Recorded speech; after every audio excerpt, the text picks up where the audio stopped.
Hello, wild ones. It's Heather Lynn here, and welcome to the Wild Witchery Apothecary. Right now, I'm finishing up some witch hazel infusion and preparing some red clover infusion too, so we can have a little open chat about witchcraft. I used the questions from the witch tag created by Ravenflower for the prompts of today's questions, which you can find below timestamped. Feel free to give a listen and feel welcome here. To comment below, for this community is a place to exchange and inspire one another. As a solitary witch myself, it wasn't until this year that I felt I needed community. So I decided to create my own here on YouTube. And like I said before, you are most welcome here.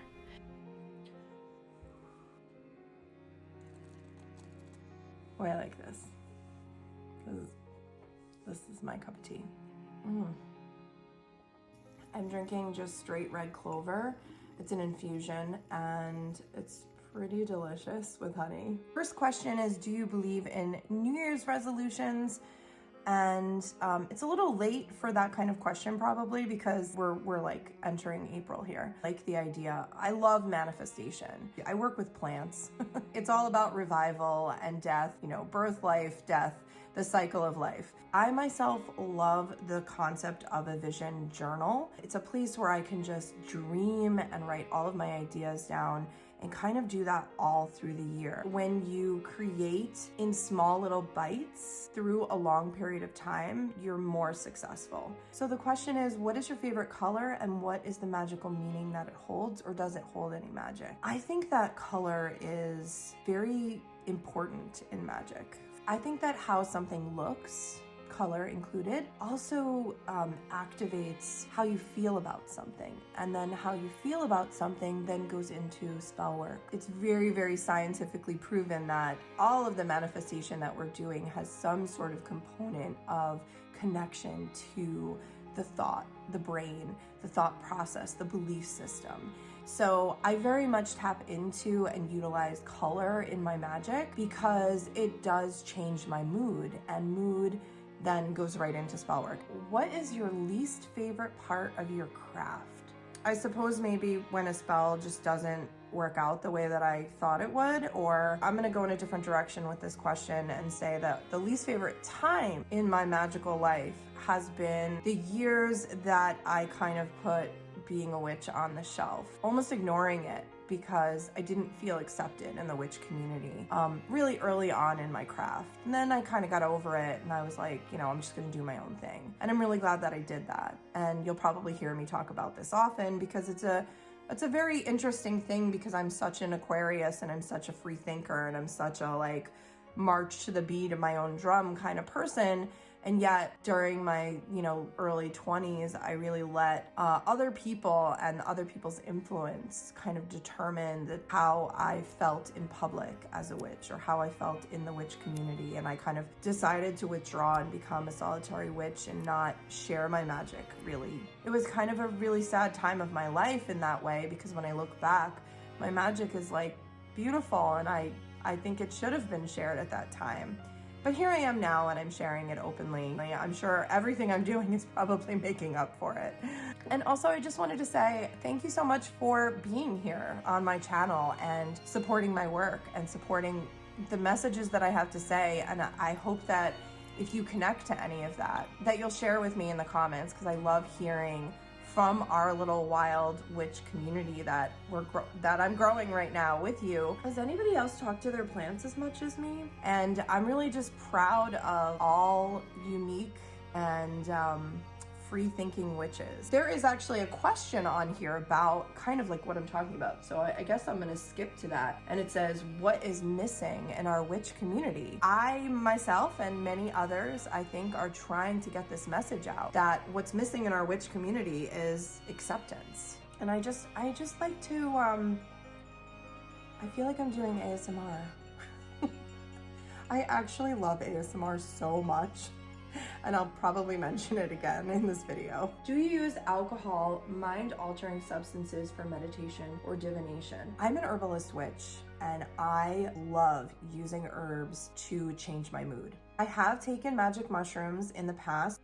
It's not really my thing, but I think it's wonderful for other people. And I think as long as you're safe and you are using correct dosages, I think it's a wonderful thing and can open definitely a lot of doors. I myself have like some underlying hedge ability. If you've been on my channel before, you might have heard me mention that. So I kind of already have this sort of like open door to a lot of different, like, my imagination is incredibly strong. Just don't feel like I need that because I can literally trip out just being like a lot. You know, I'm a little bit on the manic side in life. Yeah, I'm a very, very intense person. So the next question is, what is your favorite part of your witchcraft practice? My favorite part of witchcraft is herbalist witchcraft. That's kind of my jam, and sigils. What is your least favorite part of your craft? When you burn a cauldron spell and you like start adding things that maybe like you haven't pre-thought of yet because you're just called to it in your magical moments. And then it really smells like so deep that like the whole house smells like it for days. Maybe that. Oh, good. Cool, though. How has your witchcraft practice changed or grown over time? I knew I was a witch quite young. I didn't have anybody to tell me that. I just knew. When I was in the forest, I was already practicing forest magic really from the time I was a small girl in my own like little witchy brain, just kind of like dreaming up magic, like just being connected to magic. Like it's always been in me. So I would say that how my practice has grown over time is I've just aged. I've gotten better and better at what I do because I've practiced. And for any new witches out there who found this video and are taking a peek at my work, I think that witchcraft is a journey, and I anticipate just being like never being an expert till the day I die. So if you're out there like trying to read a million books and practice a million spells, it is a journey. It's not a destination, and it really does take you for a roller coaster of a ride. And so just ride. I'm not a religious witch, so I just wanted to, like, if you ever hear me say spirit, that's what I'm. Magic just pushes us to places. You know, I'm a very spiritual person, but I'm not religious about my witchcraft. So there's that. Right now, I'm in an explosion of witchcraft because I started a channel about 8 months ago, and I've been, you know, kind of re-looking at my life and rebuilding my herbalist practice because I took a little bit of a break to raise kids. And so I've always really been a practicing witch, just I've had years where I haven't really been very focused on it. There's been other things in my life that took my focus. And I think a lot of people feel like, oh, well, I'm not a witch anymore if I do that. And that's just not the case. I just wanted to throw that information out there. A witch is a witch, and you can be a non-practicing witch, but you're still a witch. So the next thing I want to talk about, I love this question.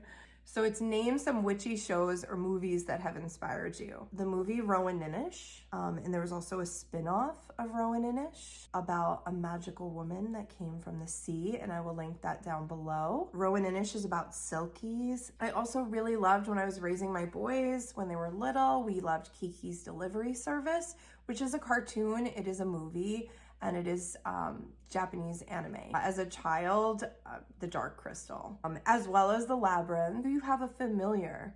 And I will answer that with a story. This morning, I was doing some magic. All of a sudden, all these cards drop on the floor. And that's because my dog, Winter, has gone over to my tarot deck, grabbed a bunch of things, and just threw it on the floor. I look down, and I see 3 cards that are on the floor. Pick them up, and it's my spread for the day. So yeah, I definitely have a familiar. His name is Winter, and he's the love of my life. I love him so much. He is 2.5 years old, and he is my baby boy. So there are a lot of witchy channels that I actually watch, and I don't want to overwhelm you, so I'm just going to tell you a few of my favorites and give you a little bio, but I'm going to like give you the full list too. My favorite YouTuber probably right now, The Witch's Cookery, who actually tagged me, is definitely one of my favorite. I've watched every single one of her videos probably for the last year. But I would say also my favorite, Bex is amazing, and you should definitely check out her channel if you haven't before. The Green Witch is my other favorite YouTuber. I've been watching her for probably the last 1.5 to 2 years. I think she is super talented. She's an amazing videographer, and she's just you know, she's an herbalist witch, so I really relate to a lot of what she presents. I love her like poetic style, and she's also, there aren't as many aesthetic style vloggers, and I feel like she really, really represents aesthetic style vloggers really beautifully. So my favorite moon style videos, anything on the moon, is the Stitching Witch. I love soulful videos, and Lavender Hazelwood is super soulful, and I love her. Megan Black is from Around the Cauldron, and I adore her. I love listening to her podcast. I, of course, love Alwyn Oak. She's incredible. And Another Forest Witch. Also, Alwyn is another aesthetic style vlogger. I love The Witch of Wonderlust. And I would say I love her because she's a badass, but it is because she's badass. She's also extremely knowledgeable, and she always answers me if I have a question. I appreciate her, and she's also smart as a whip. I love the Warrior Witch Nike. She is another really like intelligent witch who's very thoughtful, and she's also a folk style witch, and I love that. I love Temperance Alden. She has a beautiful book out that I love. I'll put that below. I just love her like attitude. She also has a podcast, and I listen to her podcast. I think she's awesome. She's actually talked a lot about personal gnosis, and that makes me so happy, like when I hear other people talking about that. I love the Oak Witch. I think she's another really smart, knowledgeable witch. I love Zamira Rowan. She's a songstress. So I also love the Norse Witch. I think her videos are beautiful, and I just really love like just all of her knowledge. I've actually exchanged with her a little bit, and she's fantastic. She's another really smart as a whip witch. There's a lot of smart witches on YouTube right now. I love Witchy Woman. She makes these has a lot of knowledge in them about specifically herbalism, and there aren't that many of us out there who are doing a lot of herbalism. I also love Danu's Irish Herb Garden. I think she is so incredible. She's just this magical woman who lives next to this gorgeous garden that she's created with her husband and her dogs, and it's kind of like this dreamy world of stepping into her life, and she has a lot of recipes that she shares, and I really value that. I also love the Hearth Fairy, and she's not making a ton of videos. I want everyone to go over there and look at her stuff. She's really talented and beautiful, and I love her hair. She has the most beautiful hair, and she's another very soulful, aesthetic-y vlogger. I also love the Woodland Witch. And at first, when she first appeared, I was like, oh no, our names are so similar. But that just basically means we have a lot in common, and boy do. And she just made a new video on like introductory to herbalism, and I do want to recommend that video. I haven't quite caught up enough to make that video yet. So if you are dabbling on my channel and you're interested in herbalism, I really do recommend that, and I will link that below. Oh, I forgot to mention the Mint Fairy. I watch the Mint Fairy every single video. I'm on her Instagram. She is absolutely one of my favorite YouTubers as well. I guess those are all the witches. There are other people, and there are people that I probably forgot, but those are the people that I honestly watch like every single one of their videos. So something that you do for your emotional, mental well-being. Sleep is actually really hard for me because I'm a doer. Like all I do is I don't want to ever stop. I'm like a 4-year-old or 3 or 4-year-old who is afraid to miss everything. So sleep is actually really, really important to me, and I spend a lot of time just remembering that I need to sleep, putting timers on, and just reminding myself that it's just really important to recharge. Calm down, Rosemary. You don't need to jump so much. I love rosemary. Rosemary is one of my favorite plants. I make her into, when I take cuttings, I make a beautiful wash for my hair, and it's just so invigorating and also very, very good for the scalp. So I also watch a lot of non-witchy YouTubers, and I want to mention a few. I love She Is Of the Woods. She's another herbalist. I love Trixie Mattel, the show No Gorge. I love drag queens. I also love all ASMR.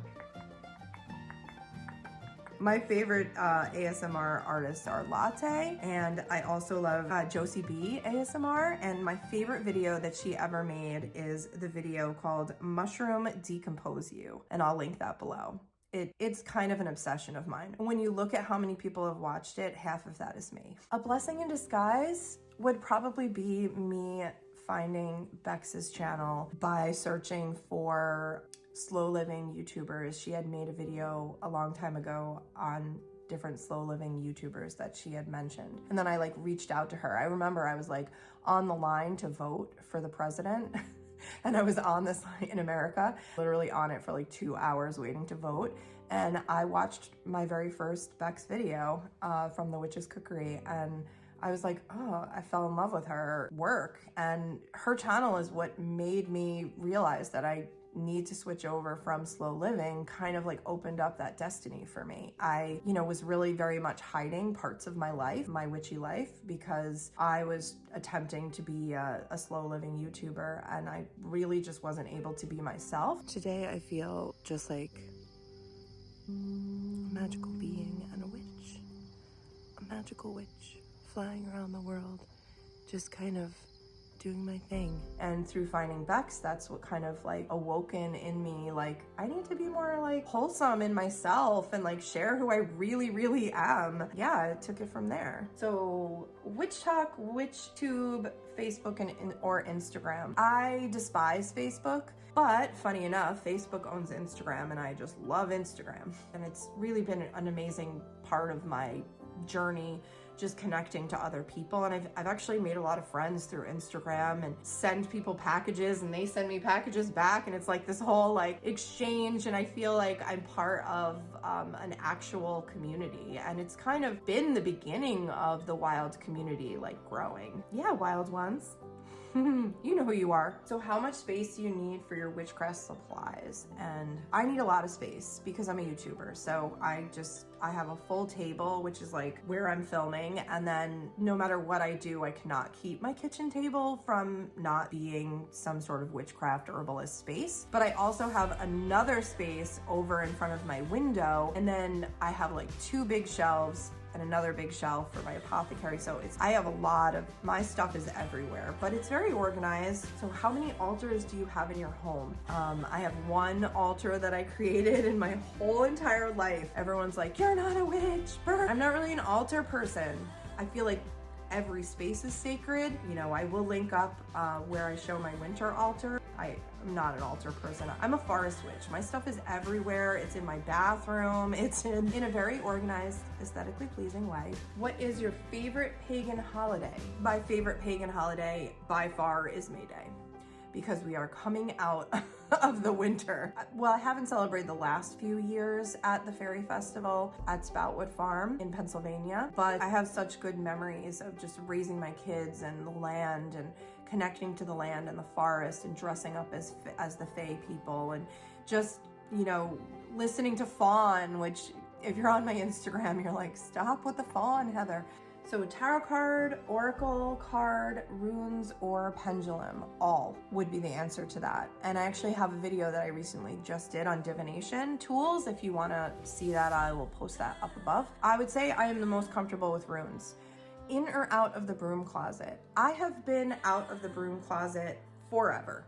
I have never, ever, ever felt that I couldn't tell people who I was. I have had moments recently where I have felt like I was in the broom closet via social media. For a little while, I was like, I guess I kind of am in the broom closet. I did have a little bit of fear and anxiety about sharing my life so publicly. Oh, so who do I want to tag? So Bex tagged Alwyn Oak, and I would love to tag her because I actually love her Q&A videos and I would love her to make another one. So I'll also tag Danu's Irish Herb Garden because I actually would really love to see her make it. And I think I don't know if she's made this kind of video before because I haven't watched every single one of her videos. I've only been watching her for the last year, but I would love to see her answers. So I will tag her. I will tag the Oak Witch. I will tag the Hearth Fairy because I would love to see her make some more videos. Yeah, blessings to your magic, wild ones. Thanks for being here. And as always, come and find me again, my loves.